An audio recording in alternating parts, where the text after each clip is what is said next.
जय हिंद जेंटलमैन। मैं colonel DGS broad आपका कर्नल व्यू चैनल पे स्वागत करता हूं। आज हम लोग बात करेंगे यूक्रेन मुद्दे के ऊपर में। आप मेरे साथ कर्नल व्यू चैनल पे बने रहिए।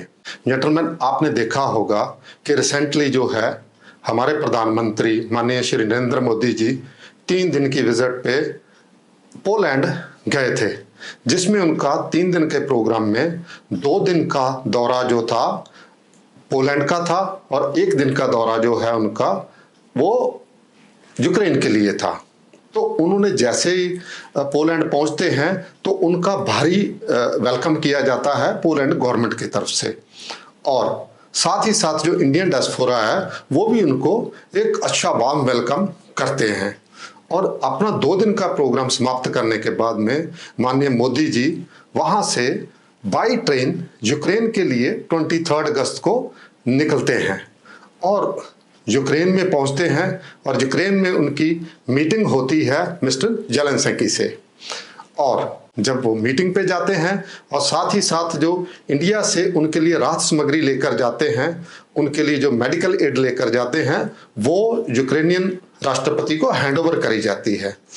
और जो सामग्री यहाँ से जाती है मेडिकल एड के तौर पे, उसमें 10 भीषम क्यूब्स हैं, जिसको हम लोग कह सकते हैं मिनी हॉस्पिटल, और इन फौजी लैंग्वेज में हम लोग उसको कह सकते हैं कि फील्ड हॉस्पिटल।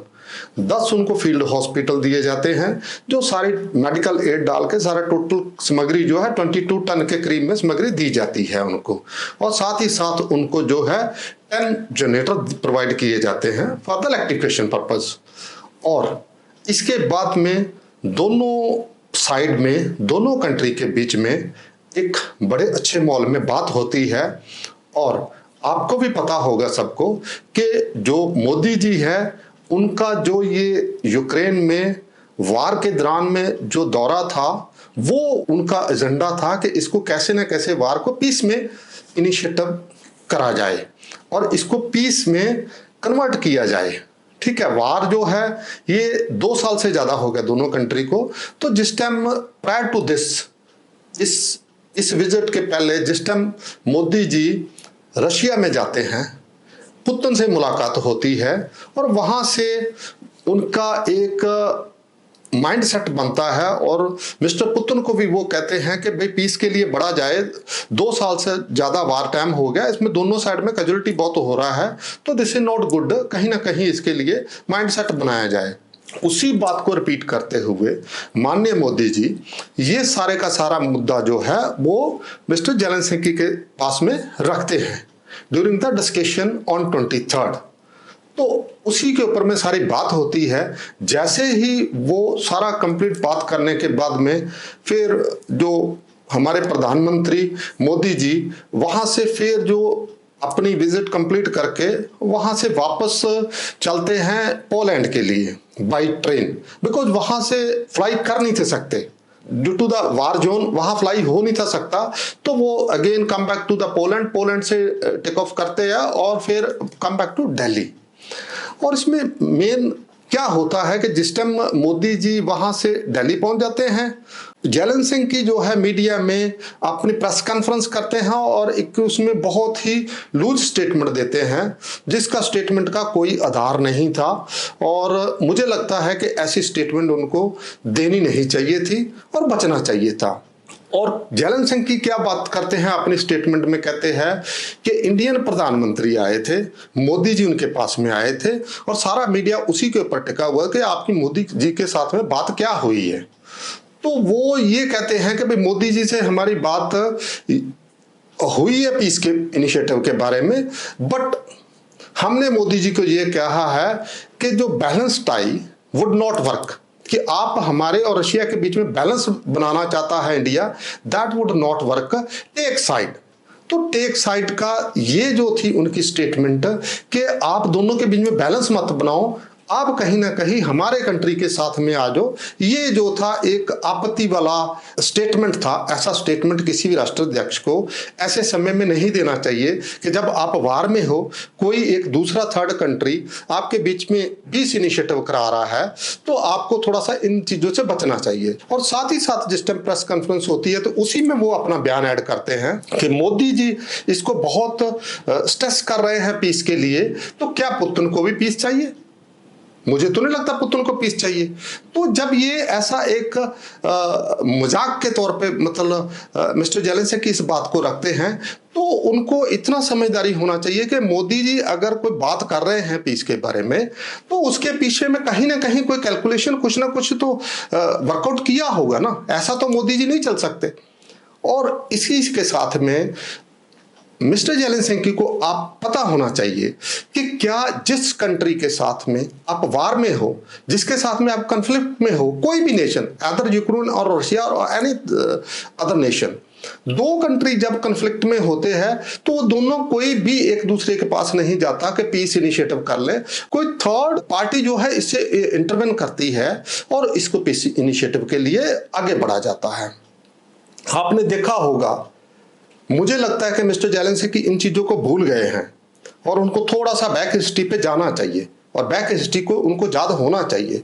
उनको ये पता होना चाहिए कि इन्होंने ये भी पहले यूएसएसआर का हिस्सा थे और 1965 में जिस टाइम इंडिया और पाकिस्तान के बीच में पीस टॉक होती है ताशकंद में, हमारे माननीय प्रधानमंत्री उस टाइम के श्री लाल बहादुर शास्त्री जी आते हैं और वहां जो हमारे साथ में जो थर्ड पार्टी थी उस टाइम यूएसएसआर था, उन्होंने हमारा जो एक पीस इनिशिएटिव के लिए बात करी थी और हमने उसको अटेंड करा था और हमने उसको कंक्लूड करा था और whatsoever decided we respected that. हमने उसमें बहुत सारी जो कैप्चर्ड टेरिटरी थी उसकी पाकिस्तान की वो वापस करी थी। हालांकि हमारा कोई उसे कोई ऐसा प्रेशर नहीं था कि हमारा कोई उन्होंने मतलब पाकिस्तान ने कोई लैंड कैप्चर किया हुआ है। तो इन चीजों को पता होना चाहिए मिस्टर जेलेंस्की जी आपको कि जब इंडिया ऐसे चीजों को रिस्पेक्ट करता तो आपको भी उतना ध्यान होना चाहिए, ठीक है। और आपको इतना भी पता होना चाहिए कि एक मोदी जी जो है कि ग्लोबल लीडर हैं और उनकी बात जो है सारे कंट्री में रिस्पेक्ट करते हैं और हर एक जो कंट्री है उनकी बात को बहुत ही एक ध्यान लगा के सुनता है, ठीक है। और उनकी एक रिस्पेक्ट है ऑल ओवर वर्ल्ड में और आपको उसका इज्जत करना चाहिए। आपको पता होना चाहिए कि मोदी जी जो भी आपके पास बात रखेंगे उसके पीछे कोई बेस होगा, कोई आधार होगा और उनके कहीं ना कहीं उसके ऊपर में कोई वर्किंग करी होगी, ठीक है। तो आपको यह भी पता होना चाहिए कि मोदी जी 140 करोड़ पॉपुलेशन के प्रधानमंत्री हैं और एक स्ट्रॉन्ग डेमोक्रेसी वाला कंट्री है।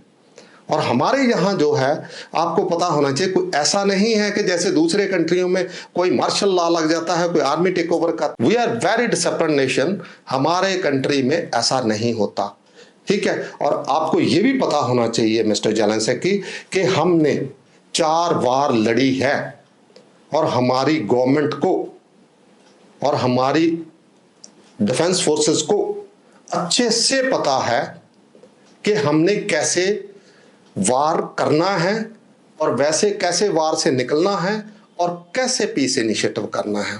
आपको याद करा देता हूं कि हमने 62 में चाइना के साथ में वार लड़ी हुई है, 1965 में हमने पाकिस्तान के साथ वार लड़ी हुई है, 1971 में अगेन पाकिस्तान के साथ में लड़ाई लड़ी हुई है और 99 में हमने कारगिल में जो हमारा नाइबर है उसने हमारे ऊपर वार थोपी थी, हमने वो भी जो वार है एक बहुत स्मूथली क्लियर करी हुई है।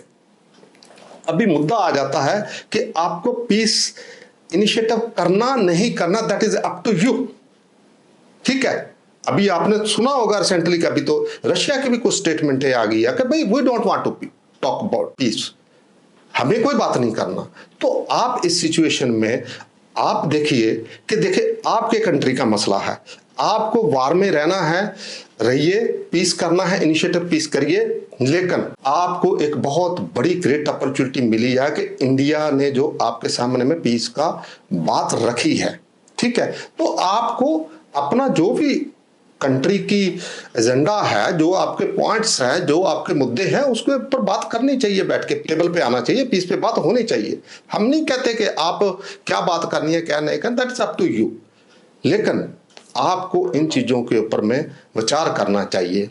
और मैं इतना जानता हूं कि आप वार ही चाहते हैं, आप पीस चाहते नहीं हैं।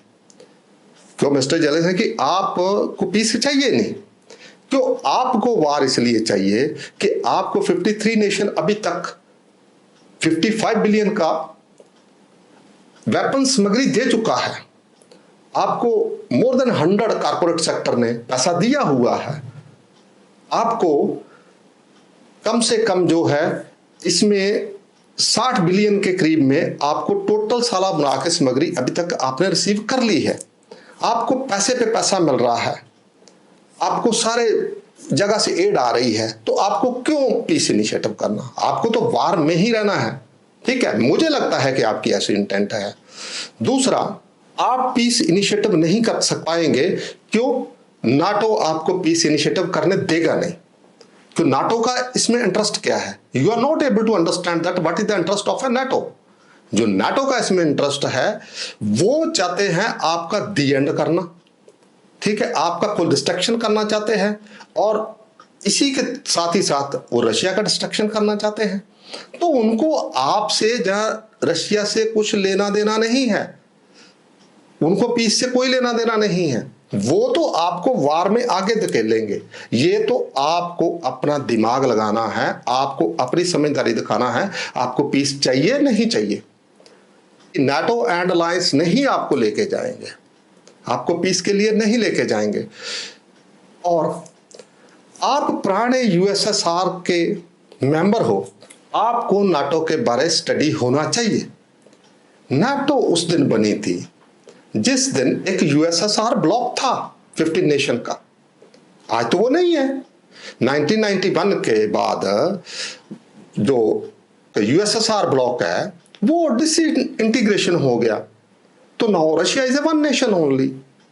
तो जिस टाइम में यूएसएसआर का 15 नेशन का ब्लॉक था, उसको उसके अगेंस्ट में जो नाटो को खड़ा किया था 1949 में, और 12 मेंबर थे इनिशियल में। आज 30 और 32 मेंबर हो गया इनका। तो क्या ऐसा जो है कि आज की तारीख में नाटो का क्या ये जो स्टैंड है, या नाटो का एक्सपेंशन है, ये सही है या गलत है? नाटो को भी सोचना चाहिए, आपको भी सोचना चाहिए कि ऐसा कैसा चल सकता है कि नाटो का एक्सपेंशन होगा, एक इंडिविजुअल कंट्री के ऊपर में 32 कंट्री आकर खड़ा हो जाएगा। तो ये तो पूरे वर्ल्ड के लिए प्रॉब्लम है, ये पूरे वर्ल्ड के सोचने वाली बात है कि ऐसा संभव नहीं है कि आप एक कंट्री के अगेंस्ट में 30-32 कंट्री आप इकट्ठे होके चले आएंगे। तो this is the one of the reason that आपका जो ये मसला उलझा हुआ है। दूसरा, आप बात करते हैं टेक साइड की, आप मिस्टर जेलेंस्की की बात करते हैं टेक साइड। आप टेक साइड की वजह से ही लड़ाई में फंसे हुए हो। क्यों? नाटो ने आपको टेक साइड में रखा हुआ, आप टेक साइड में नाटो वाली साइड लेते लेते लेते लेते आप भूल गए कि रशिया भी आपका पुराना मित्र है। आप उनके साथ में रहे हो, एक नेशन के साथ में, एक फ्लैग के साथ में आप इकट्ठे रहे हो। ठीक है, और यहां हमें कह रहे हो कि टेक साइड। हम कैसे टेक साइड कर ले? Russia is a our old alliance when it was the USSR, और आप भी यूएसएसआर का हिस्सा थे उन दिनों में। हमारे लिए दोनों कंट्री एक बराबर है। हम लोग ना यूक्रेन के लिए आज साइड ले सकते ना रशिया के लिए सकते। हम दोनों कंट्रियों को पीस ही हमारे हित में है, और दोनों हमारे ओल्ड फ्रेंड्स हैं। ठीक है, और हमारा फिर देखे मिस्टर जेलेंस्की, आपको पता होना चाहिए कि यूएसएसआर से लेके आज रशिया तक हमारे डिफेंस में जो है एक बहुत बड़ा कंट्रीब्यूशन है। हमारे साथ रशियन का एक बहुत ओल्ड टाई है। आप भी उस दिन मेंबर थे, आपके साथ भी टाई था, आज भी आपके साथ में हमारे अच्छे रिलेशन हैं। तो हम लोग साइड नहीं लेते, हम लोग पीस के लिए चाहते हैं। आप इस चीज को समझने की कोशिश कीजिए। और दूसरा, इसके अलावा आपको मिस्टर जेलेंस्की इतना भी पता होना चाहिए कि आप टेक साइड हमें कहते हैं।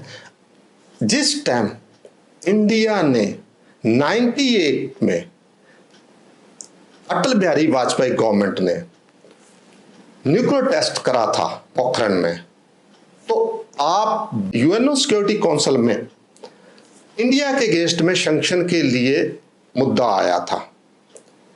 तो आपने उस दिन कौन सी साइड ली थी? आपने उस दिन साइड ली थी पाकिस्तान वाली साइड। आपने उस दिन ली थी यूएनओ सैंक्शन इंडिया पे लगना चाहिए, वो आपकी उस दिन स्टैंड था।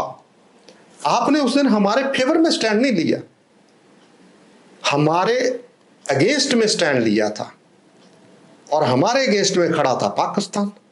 तो आप भी देखें। इसके अलावा आपने एक पाकिस्तान के साथ में एग्रीमेंट करा था, आपने टैंक सप्लाई करे थे। आपको मिस्टर जयललिता की इतना पता होना चाहिए कि जो टैंक इस्तेमाल हो रहे हैं, जो भी डिफेंस प्रोक्योरमेंट होता, डिफेंस पाकिस्तान तैयार करता है, जहां अपना स्ट्रेंथ करता है, मजबूत करता है, वो ना तो चाइना के लिए है, ना ईरान के लिए है, ना अफगानिस्तान के लिए है। वो टोटली डिफेंस जो अपना मजबूत करता है वो इंडिया के अगेंस्ट में है, हमारे अगेंस्ट में है। तो जो आपने टैंक दिए, जो आपने डिफेंस सामग्री देते हो पाकिस्तान को दी है, तो वो तो हमारे अगेंस्ट में। आपको भी पता होना चाहिए कि एक साइड में आपकी कौन सी साइड थी। तो हमने तो ऐसी साइड आपके साथ नहीं ली।